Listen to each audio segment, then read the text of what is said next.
Se aqui, no recinto do fórum, são discutidos principalmente problemas econômicos e políticos, a escolha feita pelo ministro João Paulo Reis Veloso de The Crucible, o Cadinho, de Arthur Miller, para ser aqui um pouco discutida, é exemplar, pois se trata de uma obra extraordinária, na qual encontramos o que a arte que se chama teatro pode contribuir. Bárbara, permite? Queria apenas esclarecer que The Crucible é o que aqui no Brasil se conhece como as feiticeiras de Salem. Como é que é? O que se chama teatro pode contribuir para o bem da comunidade, levando-a a refletir, por meio da experiência estética, sobre a sociedade em que vive o dramaturgo que a criou.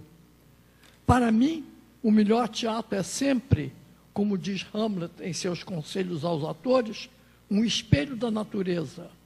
que nos esclarece sobre comportamentos humanos em seus mais variados aspectos, como poderemos ver por meio das 4 obras dramáticas que considero o melhor que nos legou o século XX. Além deste próprio Cadinho, de Arthur Miller, que aqui é conhecido como As Feiticeiras de Salem, temos o Galileu Galilei, de Bertolt Brecht, Quem Tem Medo, de Virginia Woolf, de Edward Albee, e Esperando Godot, de Samuel Beckett. Todas elas fantásticas incursões pelos caminhos e descaminhos da humanidade. E é particularmente fascinante ver como, para a criação das 2 obras mais abertamente politizadas, tanto Brecht quanto Miller, voltaram séculos no tempo para encontrar acontecimentos que pudessem ser o núcleo de suas notáveis parábolas a respeito do mundo contemporâneo. Tendo vivido em um processo democrático desde sua criação, os Estados Unidos não tinham a atmosfera ou os antecedentes que permitissem, nesse século XX tão marcado por ideologias, que ali realmente viessem a florescer as ditaduras como o do comunismo, do fascismo ou do nazismo, que de tal modo abalaram a Europa. Mas nem por isso o país deixava de trazer em seu bojo a possibilidade do fanatismo,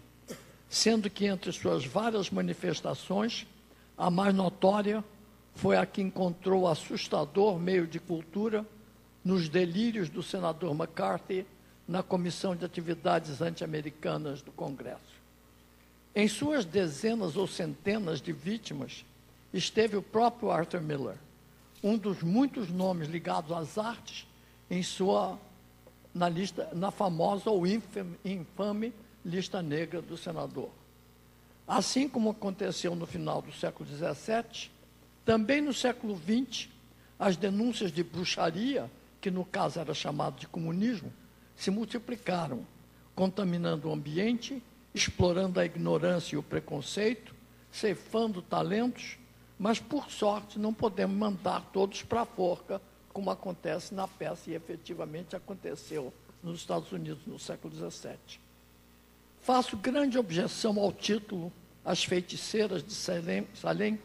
que é a tradução do título da versão cinematográfica francesa da peça de Miller, por ser ele limitador, menor, preso à ideia das bruxas, chamando a atenção para o específico e limitado,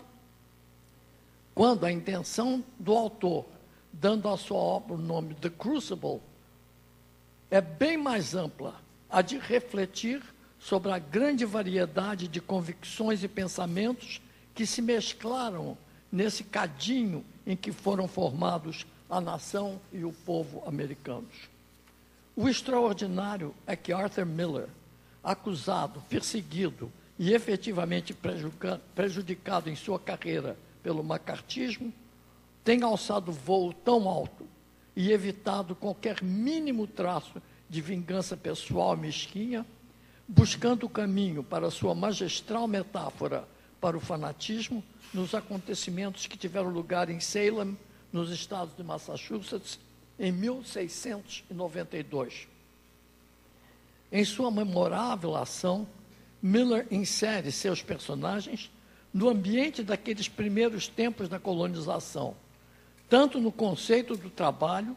quanto nos piores aspectos do puritanismo que os americanos de hoje herdaram dos decantados Pilgrims.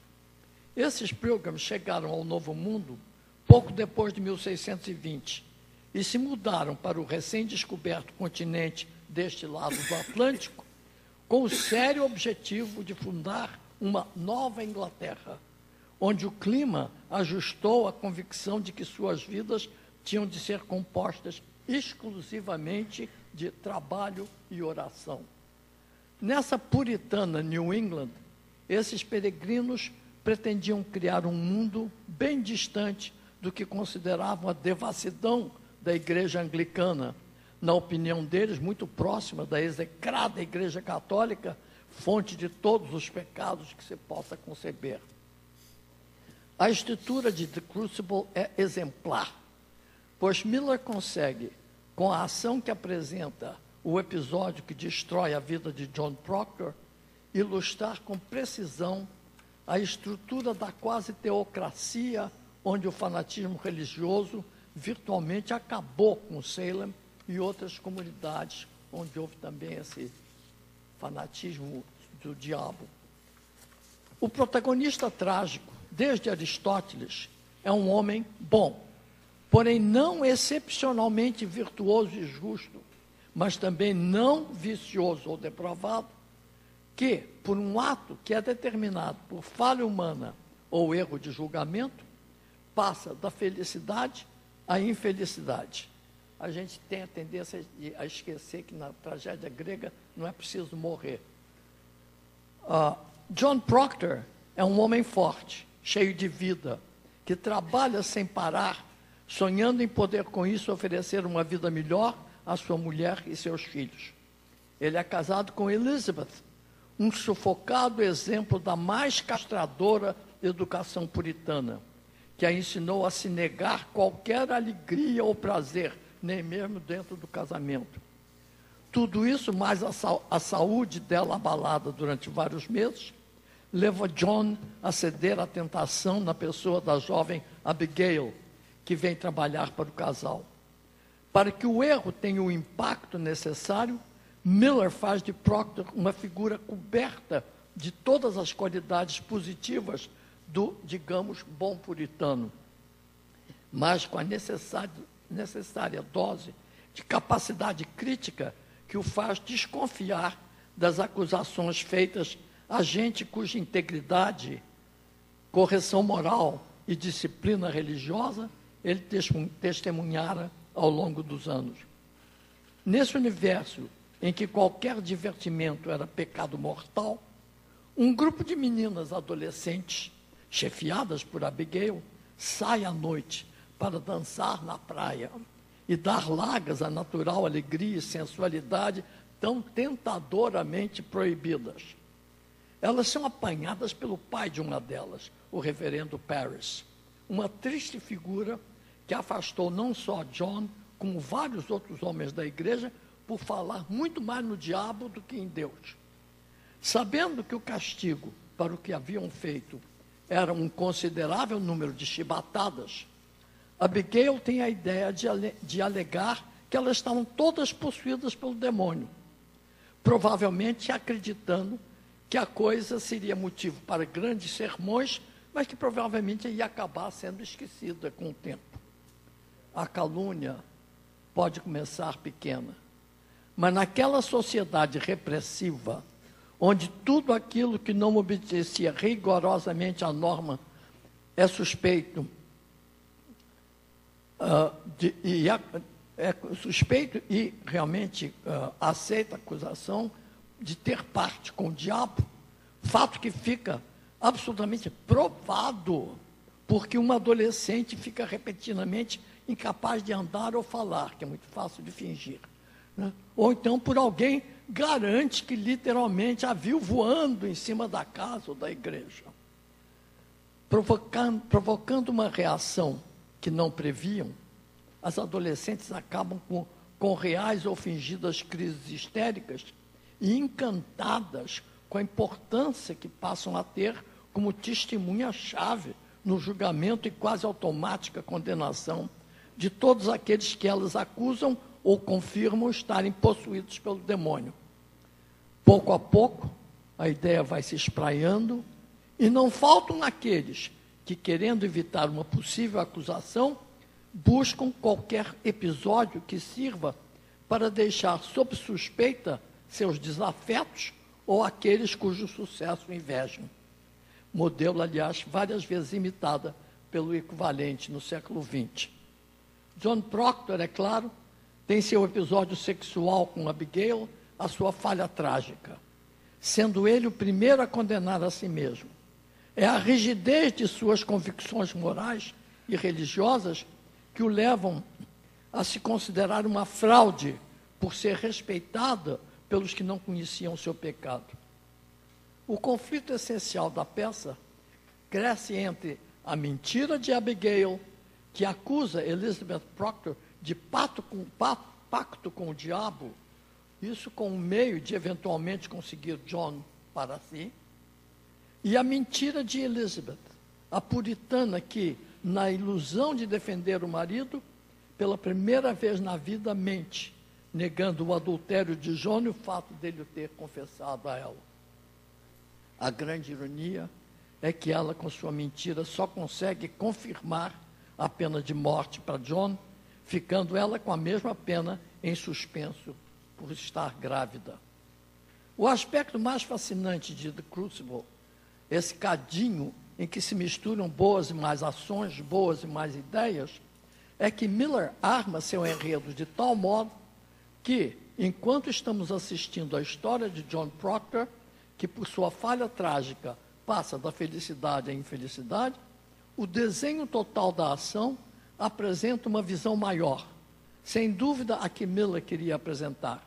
a da tragédia da própria comunidade.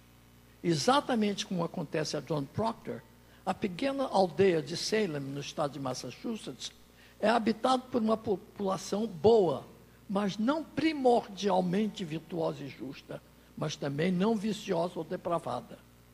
O erro de um julgamento de Salem, é claro, é aquele momento em que o fanatismo deforma o pensamento do grupo e, durante algum tempo, o vemos entregue aos delírios dos demônios do reverendo Harris, do mesmo modo que tantos americanos se entregaram aos delírios anticomunistas do senador McCarthy. É preciso lembrar que a dimensão e o isolamento de Salem, como de outras comunidades que também passaram por esse delirante momento de crença no domínio do diabo, permitiram que elas fossem literalmente destruídas.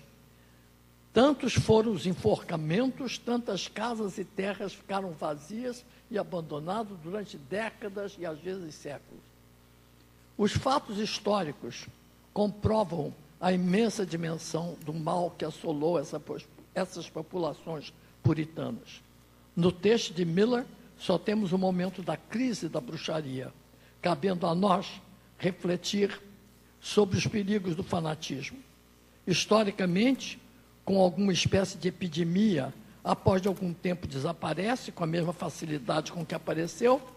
sem nem por isso deixar uma trilha de vítimas. Mais lamentável, quando o bom senso denuncia a gratuidade do horror, a caça às bruxas também desapareceu. Essa capacidade de Miller de relacionar o nível pessoal com o da comunidade é a marca mais notável de seus melhores textos dramáticos. Seu primeiro sucesso eram Todos Meus Filhos, o homem que fabrica aviões com material de qualidade inferior para ganhar mais dinheiro, vê o filho morrer em um deles e denuncia com sua própria figura um comportamento que a ganância faz aparecer entre aqueles que esquecem que homem algum é uma ilha. Enquanto que a arrasadora Morte de um Caseiro Viajante mostra o que pode acontecer quando o culto da popularidade, do sucesso imediato, se sobrepõe a valores mais significativos e o homem se esquece de seguir o conselho de Shakespeare e deixa de ser fiel a si mesmo, não podendo mais, por isso, ser fiel a quem quer que seja. Do mesmo modo, o autoconhecimento ou a falta dele afeta não só o indivíduo, mas toda a comunidade a que ele pertence no panorama visto da ponte. Nem tudo que o Arthur Miller escreveu chega ao nível desse excepcional quarteto. Mas nessas obras, e mais que tudo, com a que denuncia o fanatismo e o desrespeito ao ser humano, que faz, de repente, gente antissensata acreditar em buchas e pactos com o diabo, ele faz a forma dramática se apresentar em sua mais pura forma. O bom teatro não faz mais do que criar uma imagem viva de uma ação autoevidente, sem mensagem, sem lições de moral ou política. Miller deixou bem claro que é por meio de uma ação que oferece uma enriquecedora experiência artística, e não pelo teatro didático, que ao invés de indagar, impõe respostas, que o teatro prova ser realmente uma arte capaz de nos enriquecer, de nos desafiar, nos levar a refletir sobre a nossa condição dentro de um contexto social que retrata um momento específico da experiência humana.